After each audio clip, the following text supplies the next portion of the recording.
Oi gente, tudo bem? A nossa aula de hoje é uma correção da prova. Então aproveita, pega o lápis, tira as suas dúvidas, faça as suas anotações e quinta-feira falem comigo, tá bom? Quinta-feira, o dia que essa aula vai ao ar.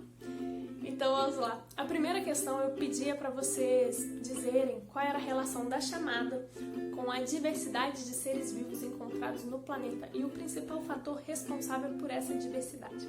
A chamada que eu colocava, a reportagem, ela era mais para ajudar vocês a responderem a questão. Ela dava uma colinha. Então vamos lá. O principal fator responsável pela variedade e diversidade de seres vivos é a mutação. Devido à mutação, nós vamos ter mudanças genéticas acontecendo nos seres vivos, deixando esses seres vivos diferentes entre si. E devido à seleção natural, alguns organismos são selecionados, esses organismos são selecionados e eles acabam sobrevivendo. Os organismos que não são selecionados, eles morrem, ok? Mas o fator responsável por essa variabilidade genética, por essa diversidade de seres vivos, é a mutação, tá? Questão número 2.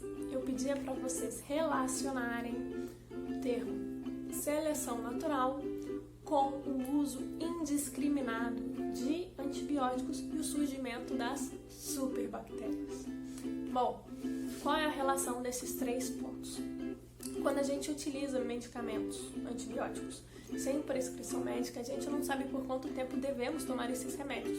E a gente acaba, às vezes, tomando por pouco tempo ou usando um remédio muito fraco.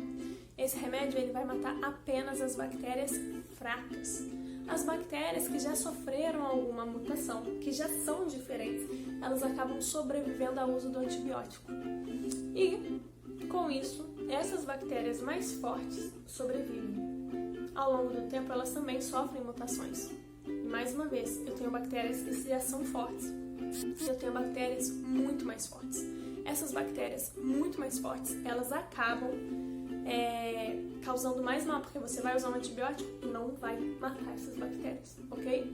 Então a gente não pode utilizar remédio sem prescrição médica por isso. A gente não sabe por quanto tempo vai tomar, as bactérias fracas morrem, as boas também acabam morrendo e ficam apenas as mais fortes, criando ao longo do tempo as superbactérias.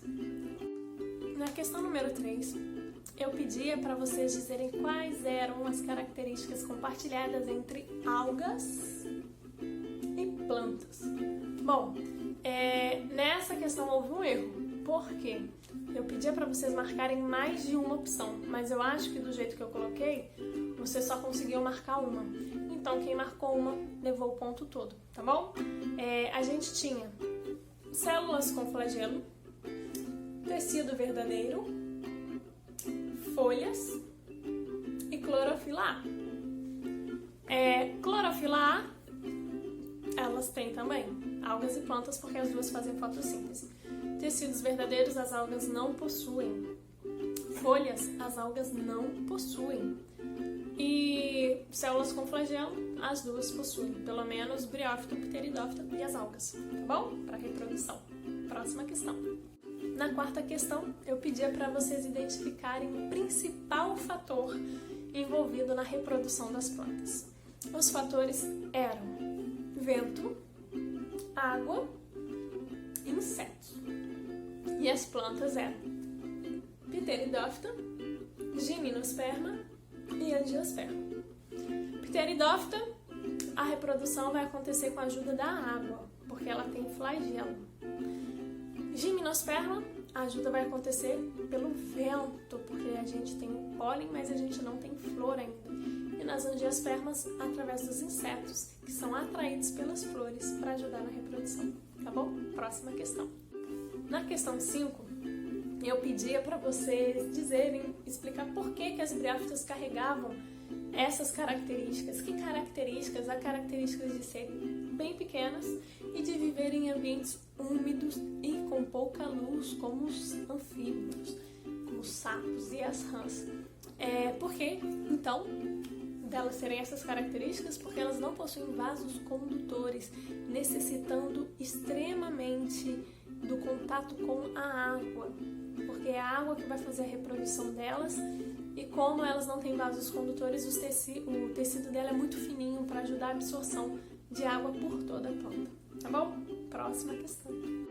Sexta questão, eu pedia para diferenciar dispersão de polinização.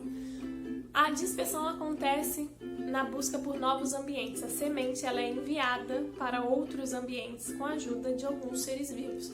Enquanto na polinização a gente tem a reprodução da planta acontecendo, o gameta masculino encontrando com o gameta feminino para a formação da semente. Exemplos desses processos.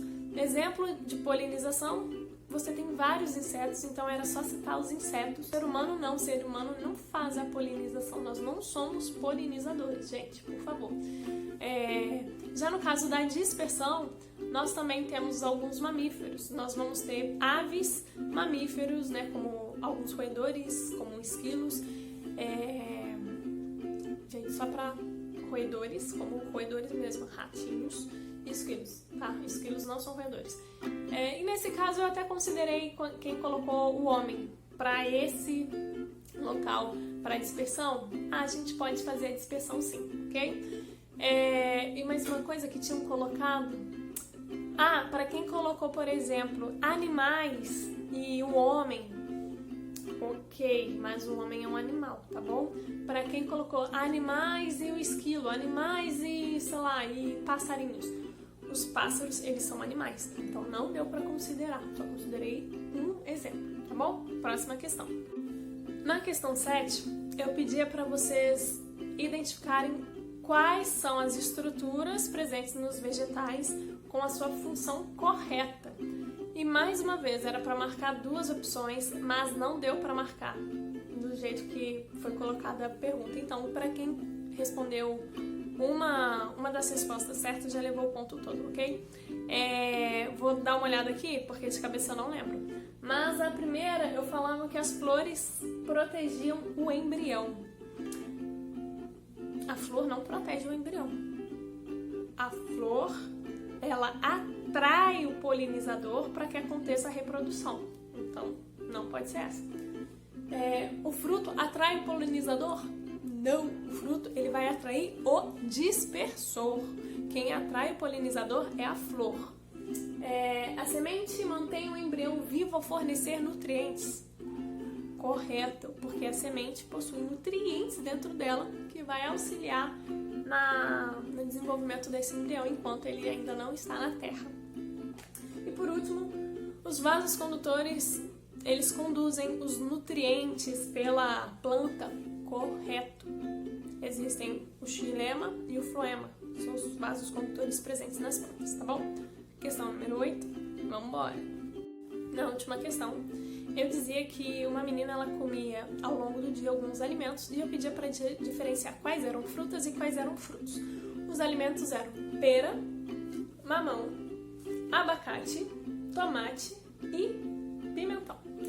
Então vamos lá. Quais são fruta? Fruta são todos os que têm sabor adocicado. Então a gente tem aí o abacate, a gente tem o mamão e a gente tem também a pera, ok? Porém, quais são frutos? Todos, menos a pera.